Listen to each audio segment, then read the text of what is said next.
I'm Afrin Sayed, your English teacher. Students, today we are going to learn one of the most important part of poems, that is figures of speech. Figures of speech are important poetic device which are generally used by poets uh, in different poems. Okay. So the first is simile. Simile is a Latin word which shows sameness and likeness. I repeat, it is a Latin word which shows sameness and likeness. Okay. So in this figure of speech, there is comparison between two different things having one point in common between them. So there is always a comparison between two different things which have one point common between them. Words like as, like, so, etc. are used for the comparison. For example, here it is given the army came like a storm. So it is straightly given that army came like a storm. So army and storm are two different things. They belong to two different groups. Okay, they does not belong to same group. Army and storm are two different things, but both of have the common characteristics that they come with a great speed. So here it is given the army came like a storm. The second says, these are the seasons of emotion, and like the winds, they rise and fall. These are the seasons of emotions, and like the winds, they rise and fall. Okay, so seasons of emotion is being compared with wind, which says that they rise and fall. So here also there is a comparison between two different things, but they have one point in common. Then we have metaphors. Metaphors are also comparison between two things, but here it is without the use of words like as or like. So words like as and so are not used while they are making the comparison. Okay. Whereas you can see in simile, while making the comparison, they use the uh, words like, so, and as. It is indirect or implied. I repeat, it is indirect or implied. He is the Hitler of our school. So here it is given, he is the Hitler of our school, where there is indirect comparison. Okay, there is indirect comparison between Hitler and school. Mighty hearts are held in the slender chains. Then I'll give one more example to you for the metaphors, like heart of stone. Heart of stone.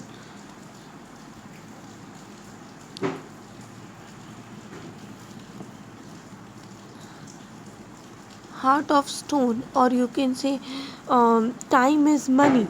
So such comparisons which are being made, where it is given that heart of stone or time is money, then it is known as metaphor. Okay. Then we have the another figure of speech, that is personification. Personification is a figure of speech where the quality of human being is given to non-living thing. When quality of human being is given to non-living thing, then it is known as personification. Okay, as the word goes, personification. Personi, that means a person, a human. Nification, that means the quality of human is being given to non-living thing. Okay, when non-living objects are given human action, feelings or emotion, it is called personification. For example, here it is given life was cruel to him. Now look, cruel is a characteristic which generally belongs to humans. A human can be cruel. Okay, but here life is given the characteristics of being cruel. So here life was cruel to him. Life was cruel to him. Here the characteristics of person is given to life. So here it is, there is a figure of speech of personification. Then the second one says, earth has not anything to show more fair. I'll give you one more example, students. Kitchen knife will take a bite out of your hand if you don't handle it safely. Now look, kitchen knife cannot have a bite. But here the characteristics of biting someone is given to kitchen knife. That means it will give you cut. Okay, so here the characteristics of human being is associated or is regarded to knife, that is non-living thing. So here the characteristics of personification is applied. The fourth one is apostrophe. Apostrophe. Here inanimate object or non-living things are directly addressed by the poet. That means lifeless objects are spoken to as if they were living. So when we talk with lifeless object as if they have the life in them, then it is known as apostrophe. I repeat, when you talk with the lifeless object, then it is known as apostrophe. Apostrophe basically means a mark indicating omitted letter. Okay, I repeat, it basically means a mark indicating omitted letter that is directly addressing a non-living person on an inanimate object as though it were a living being. When we address any inanimate object or any non-living thing as if they were living someday, then it is known as apostrophe. Like here the example is given, "O death, have you no pity? All thy breath be rude." So here, "O death." Now death is an inanimate object. Death is an inanimate object which is given the characteristics of having a life, or they were living. So anything which is inanimate and which is non-living, and it is being considered as living, then it is known as apostrophe. Then we have the next figure of speech, that is hyperbole. Hyperbole, as the word goes, hyper, that is something which is more than required, that is hyperbole. So hyperbole is a figure of speech. The poet exaggerates or makes an overstatement to emphasize a point. Okay, when they the figure of speech, the poet exaggerates or makes an overstatement to emphasize a point, that is known as hyperbole. जब भी कोई चीज़ बढ़ा चढ़ा के बताई जाती है या कुछ ज़रूरत से ज़्यादा उस चीज़ के बारे में बोला जाता है, then it is known as hyperbole. Okay, that is, I'll give you the example. She filled the ocean with her tears. She filled the ocean with her tears. She cried a lot. She cried too much that that the place was filled with the tears, and it seems to be like ocean of tears. Okay, so it is basically the poet wants to say that the person cried a lot, but here it is said that she filled the ocean with her tears. So it is being exaggerated. It is being exaggerated, and it is said in manner which seems to give an effect of more something too much. Okay, let's take example. A man is as tall as pole, or he was king of laziness. So here he was king of laziness. A man as tall as pole. Now no man can be as tall as pole, but here it is given that he was as tall as pole. So it is a figure of speech which is known as hyperbole. Then we have euphemism. Euphemism, here the poet refers to the harsh fact in a mild way. It is mainly used in the context of death. Okay, so here anything which is very harsh or anything which is very much hurting, or something which gives lot of pain, is said in a very mild way. It's said in a way which is not where the words are not harsh to listen. Okay, that is euphemism. Like, I'll give you an example. He passed away too early. He passed away too early. So here, rather than using the word died, which is a bit harsh, I'll zoom it for you. He passed away too early. Now here, rather than using the word directly as a died, here it is used passed away, which means that it is a euphemism. Here the context of euphemism is being used. Then we have the repetition. When a particular words are repeated in the same sentence, when something is repeated again and again in the same sentence, then it is known as repetition. Like rain, rain, go away, go away.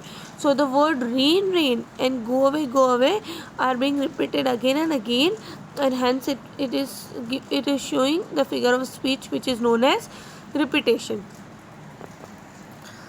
Then we have the figure of speech which is alliteration.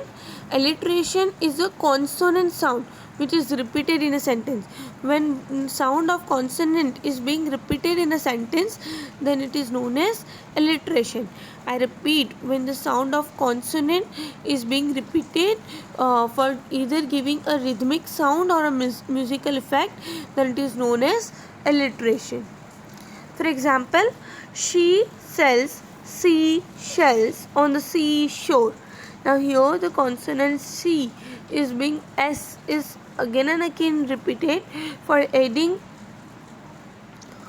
rhythmic sound, for adding a rhyming sound in it. Hence it is known as alliteration. Then we have the figure of speech which is known as interrogation, which means when question is being asked. Here question is being asked. In this figure of speech, a question is asked by the poet which does not necessarily need an answer. So here, whenever the poet asks you a question which does not require any kind of answer, then it is interrogation. Okay, the figure of speech where you don't need an answer, the poet just asks you the question, is then it is known as interrogation. For example, when will it rain? I do not know. When will it rain? I do not know. So here the question is being asked by the poet, but here it does not require any kind of answer. So it is a interrogation. So whenever you find a question mark, understand that there exists a figure of speech which is interrogation. Then exclamatory mark. Exclamatory mark is, of course, exclamation is the easiest figure of speech you could have. Exclamatory mark is basically used to show a very strong feelings, whether it's too much of excitement or being really sad or something which is surprising. So such expressions are being used by the exclamation, and the word exclamatory mark and the symbol of exclamatory mark is being used. So whenever you find exclamatory mark in the sentence of the poem, you can associate the figure of speech of exclamation. I'll read it for you. Here, an exclamation form of sentence is used to draw greater attention to a plain statement. Rather than using a statement as a plain and raw, using it in a greater attention, it is known as exclamation mark or exclamatory figure of speech. For example, wow, what a beauty. So wow, what a beauty. So rather than using that it is a great beauty, we are using it to give a great effect. That is, wow, what a beauty. Okay, so here the exclamatory mark is applied to the sentence, and the figure of speech exclamation is being used. Then we have figure of speech which says tautology. In this figure of speech, there is unnecessary repetition of words that are similar in meaning. Okay, here there is unnecessary repetition of words which are very much similar in the meaning. They are used in the same line or couplet to produce greater poetic effect. So the words having the same meaning. Basically, synonyms are being used, students. You can say in the in the same sentence, when two words with the same meaning, or you can say that synonyms are being used in a same sentence, then it is known as tautology. Yes, you can remember by saying the word itself. It says tautology. Here, the sound of tauta is being repeated twice, which does not make any sense. Just like that, here the words having the same meaning are being repeated or being used twice. Okay, just to give a greater poetic effect. It does not make any sense. Like it was a dull night and it was dull and gloomy night. Both means that the night was very sad. The night was very sad. That is tautology. Now we have the figure of speech. That is antithesis. Antithesis. Anti. The word itself says anti. That means the opposition is being used. Opposite things is used. That is antithesis. In this figure of speech, opposite words or contrasting statement are used for the greater effect. So when two opposite words or contrasting opposite statements are being used for the greater effect, then it is known as antithesis. Just like in tautology we use synonyms, in antithesis we use opposites. Like life is full of hope and despair. So hope and despair are two opposites. Then we have onomatopoeia, which it is a sound which suggests echo of the meaning or the word. Any kind of sound like chuk chuk chuk, tin tin tin, all such sound of anything. Here the car whizzed, passed away. So whizzed is a sound. They hear the tolling bell. So tolling is a sound. So everywhere where the sound is being used, where this echo of the sound is being used, then it is known as onomatopoeia. Okay. Then we have climax. Students, you would have heard this word mostly while you are saying movie, that the movie has a great climax, which means that something which is arranged in increasing order of importance, where initially everything is very mild, everything is very cool and calm, and suddenly it takes up the peak and it puts up the story, and it reached to the intensity of greater effect, then it is known as climax. So here it is given that here the words are arranged in increasing order of importance. For example, I think we have reached a point of great decision, not just for our nation, not only for all humanity, but for life upon the earth. So here it is arranged in the increasing order. It is arranged in the increasing order, where our nation, then humanity, then earth. So here it is taken from a lower point to the higher point, that is from nation it is taken to the earth.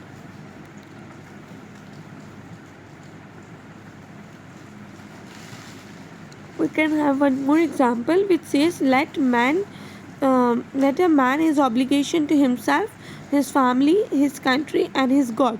So himself, here it is starting, here the poet is starting from himself and reaching till the God. So you can see the sequence is in the increasing order of himself, family, country and God. So it is a climax. Now anticlimax is exactly opposite to the climax. Okay, here the words are arranged in decreasing order. Here the words are arranged in the decreasing order. You can say arranged in the descending order.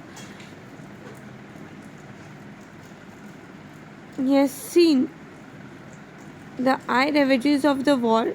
He has known natural catastrophes. He has been singles bars, the great Dalhousie, he, the god of war, Lieutenant Colonel to the Earl of Mar. I'll give another example which is a bit easier to understand, students.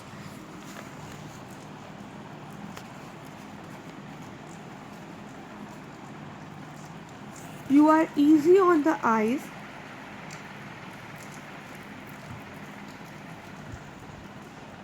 Wait. Yes. Here I'm giving another example. A young girl approaches a closed door. This is scratching sound coming from behind the door. When she opens, a cat comes out. I'll repeat it for you. A young girl approaches a closed door.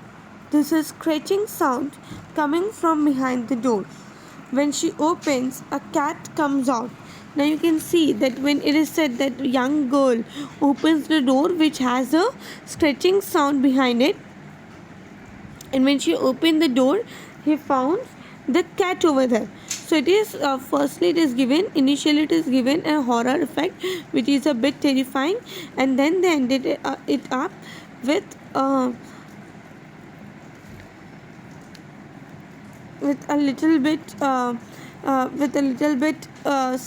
humorous sound, hilarious sound, that was nothing else but it was the sound of cat. So it is so here in such things, when things are arranged in descending order, then that is from increasing to a mild way or to a lighter form, then it is anticlimax.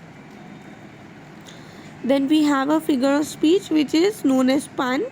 It is a word used in more than one sense. So when a word is used in more than one sense, then it is known as pun. He is model millionaire. Now here model stands for standard, model stands for PUC.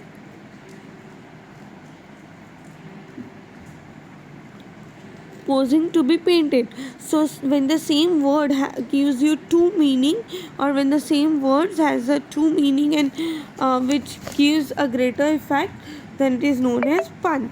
I'll give you one more example, students. What is different between conductor and a teacher? What is different between conductor and teacher?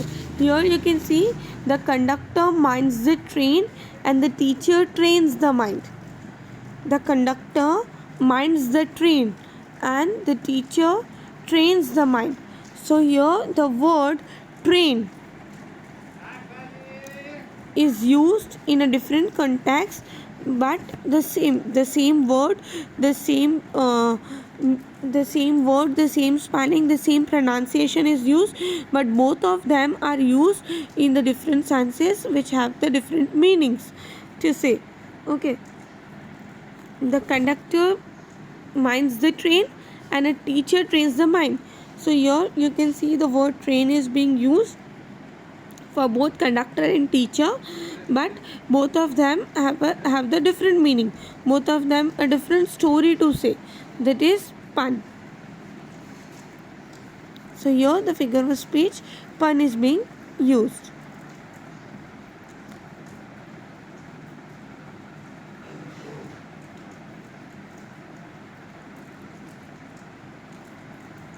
Now we have the figure of speech which is known as internal rhyme. Internal rhyme, when words in the same line rhyme with each other. When words in the same line, I repeat again, when the words in the same line are rhyming with each other, then the figure of speech internal rhyme is being used. I repeat, when the words in the same line rhyme with each other.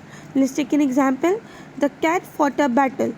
The cattle fought a I'm really sorry. The cattle fought a battle. So cattle and battle both rhymes with each other and they are in the same line. So here the figure of speech internal rhyme is being used. Another example is, he lays his 8 thoughtful toes. He lays his staircase as he goes under his thoughtful toes. He lays his staircase as he goes under his thoughtful toes. So here goes and toes are two different things which rhyme with each other, which gives the effect of internal rhyme in a line. Then it is known as internal rhyme. So the figure of speech internal rhyme is being used. Then we have irony.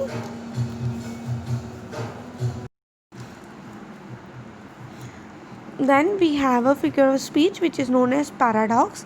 Paradox is a figure of speech where the statement appears to be absurd but contains the truth, which means the statement seems to be very harsh but it has truthfulness in it. It has some presence of truth in it, inside it. The swiftest traveler is he that goes afoot. Okay, like war is peace and freedom is slavery. Now here you can see that the words are appearing very much absurd to us. The words are appearing a bit difficult to understand, but they have or they contain truth inside it. So it is paradox. Then we have a figure of speech which is known as irony. Irony, which means that the real meaning of the sentence is exactly opposite of what is being given to us. So the real meaning of the sentence is exactly what it is said. Like, I love thee true, water everywhere, not a drop to drink. Now here look students, you can see in the second example is very much easier to understand, which says water everywhere, not a drop to drink. Now if there is water everywhere, then how come there is not a single drop to drink? So you can see that the words which are being used or the sentence which is given actually does not mean that there is lot of water. It is a sarcastic tone which is being used over here. Okay, I'll give you one more example, students, to make it more easier and to understand it easily. A pilot has fear of height.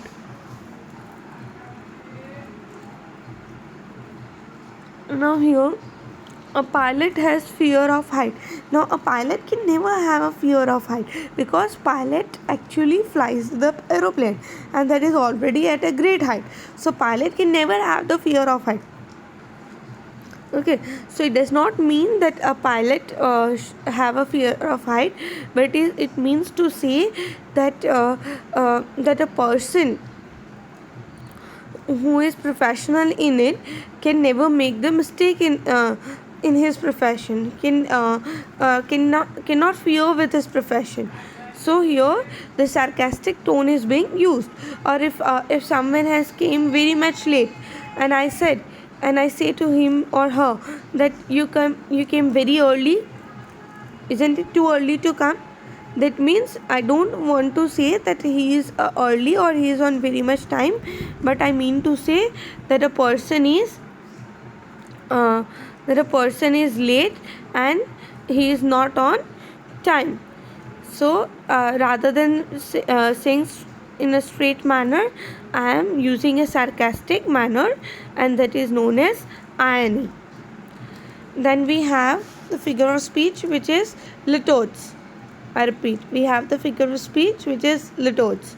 In this figure of speech, a positive idea is conveyed by making the opposite or negative. That is, Mr. Shah is no fool.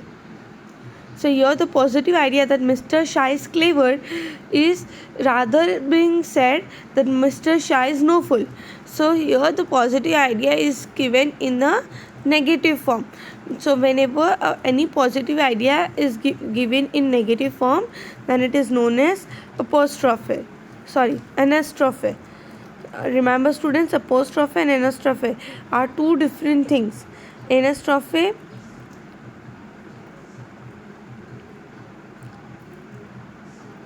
I'm sorry students.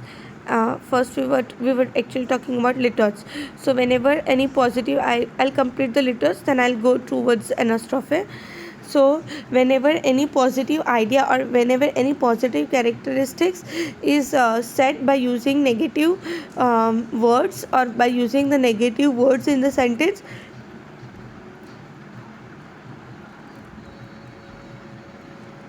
then it is litotes.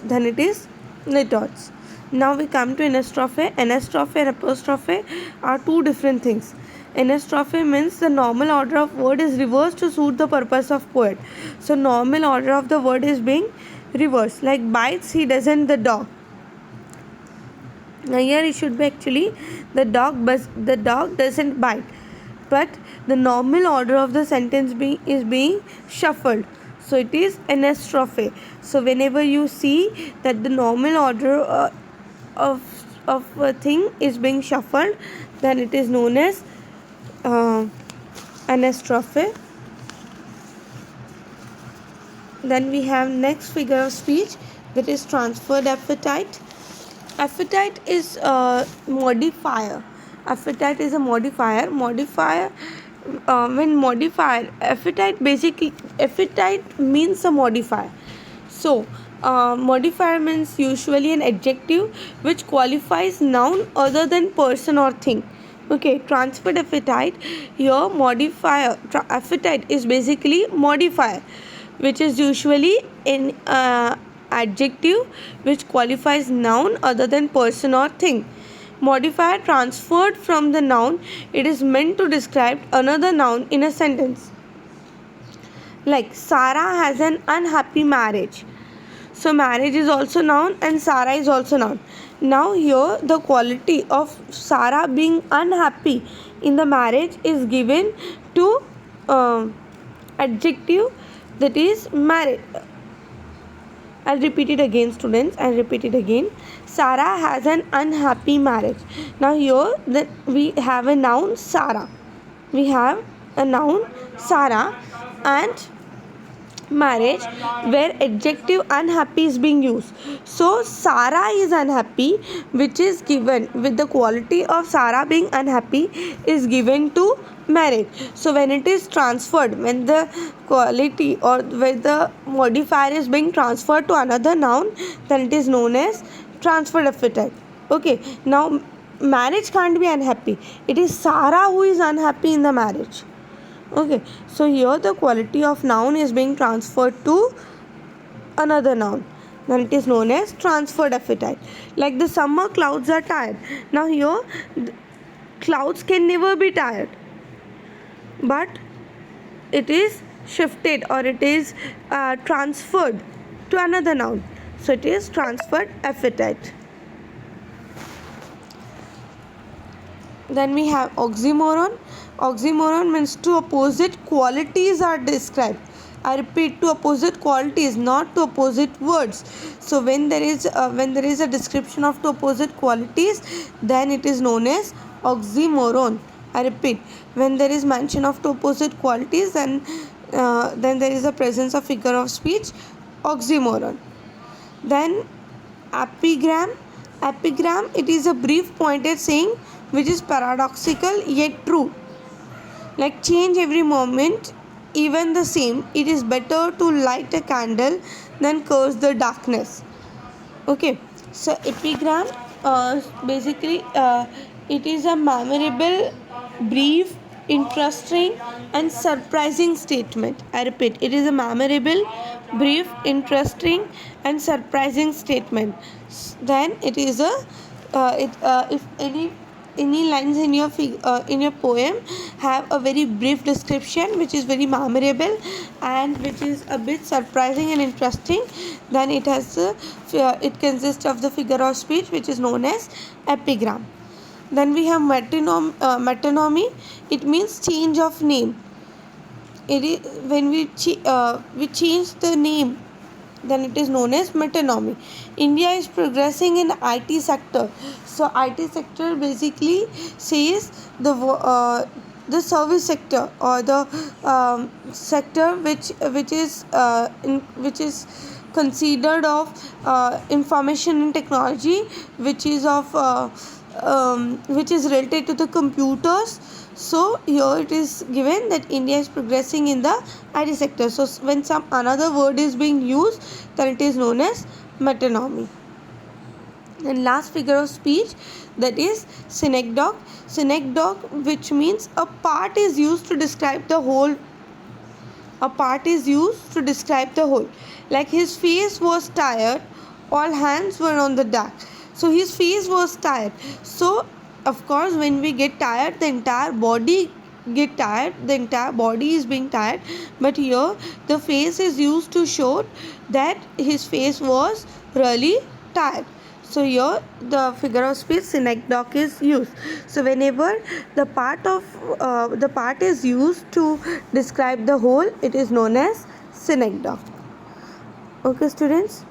I hope it was very much clear to you all. Next time when we learn the poem, we'll identify, we'll recognize the figure of speech too. Thank you so much, students. Have a good day. Stay safe and happy.